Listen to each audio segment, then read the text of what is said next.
مرکز یکجہتی اسلام.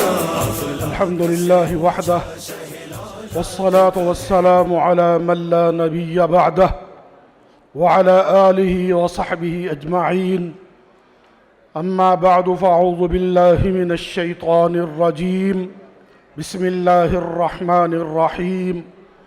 ورفعنا لك ذكرك صدق الله العظيم.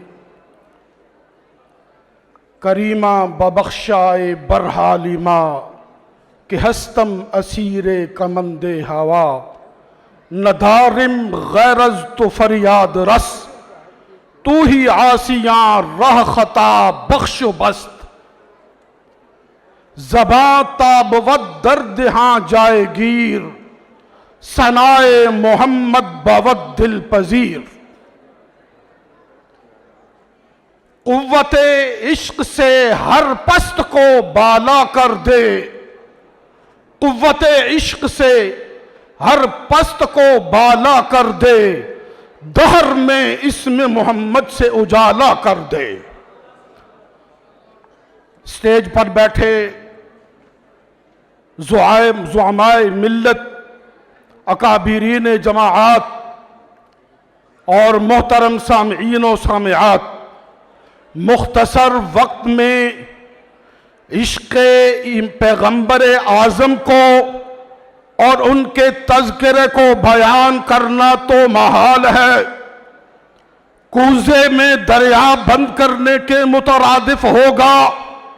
لیکن چند ایک اشارات ہی میں کافی سمجھوں گا بات کو سمجھانے کے لیے. عرض یہ کرنی ہے کہ رب نے اپنی توحید سے قرآن کو بھر دیا، ساتھ ساتھ پیغمبر اعظم کے تذکرے کو بھی بلند کر دیا. قیامت تک قاری قرآن پڑھتا رہے گا، رب کی توحید کا اعلان کرتا رہے گا اور محمد مصطفیٰ کی رسالت کا ڈنکا بجاتا رہے گا. برادران اسلام، اللہ جل شانہ نے چند ایک انتظامات اور انصرام ایسے کر دیے کہ اس کی توحید بھی بیان ہوتی رہے اور پیغمبر اعظم کے ساتھ عشق اور محبت اور ان کے تذکرے بھی ہوتے رہے. چند ایک اشارات کر کے بات کو ختم کرتا ہوں. عرض یہ کرنی ہے کہ جب ایک انسان کلمہ پڑھ کے دین اسلام میں داخل ہونا چاہے تو پہلے جز توحید کا اقرار کے ساتھ جب تک محمد الرسول اللہ صلی اللہ علیہ وسلم کا دل و جان سے اقرار و اظہار نہ کرے وہ دائرہ اسلام میں داخل نہیں ہو سکتا. یہ ہے وہ وَرَفَعْنَا لَكَ ذِكْرَكَ کہ اے محمد ہم نے آپ کے تذکرے بلند و بالا کر دیے. آگے بڑھتے ہیں.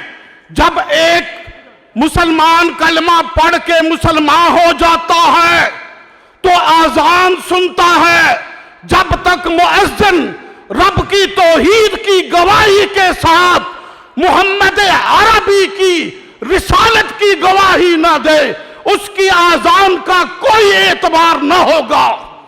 اور نماز کی باری آتی ہے کلمہ پڑھنے کے فوراً بعد، تو جب تک نمازی نماز پڑھے اور جناب محمد پہ درود نہ بھیجے اس کی نماز قابل قبول نہیں. اور بات یہیں پہ ختم نہیں ہوتی، بات کو آگے بڑھا دیتا ہوں.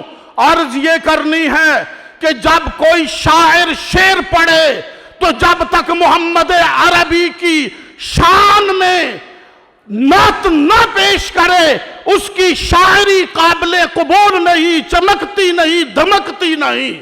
اور کوئی خطیب خطابت تو کرے اور تذکرہ میرے محمد کا نہ کرے تو اس کی خطابت کا کوئی اعتبار نہیں.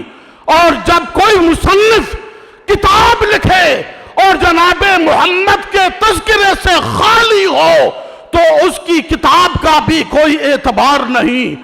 آج ہماری خوش قسمتی ہے کہ ہم اس چھت کے نیچے سب مل کر محمد عربی کی تذکرے کے لیے وَرَفَعْنَا لَكَ ذِكْرَكَ کی عملی تصویر کے لیے جمع ہوئے ہیں۔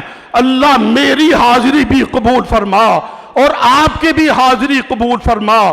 جماعت اہل حدیث پاکستان کے امیر جناب مولانا عبدالغفار روپڑی، ان کی نمائندگی پروفیسر حافظ صدیق کر رہا ہوں، وہ یہاں پر تشریف نہ لا سکے اپنی مصروفیات کی وجہ سے۔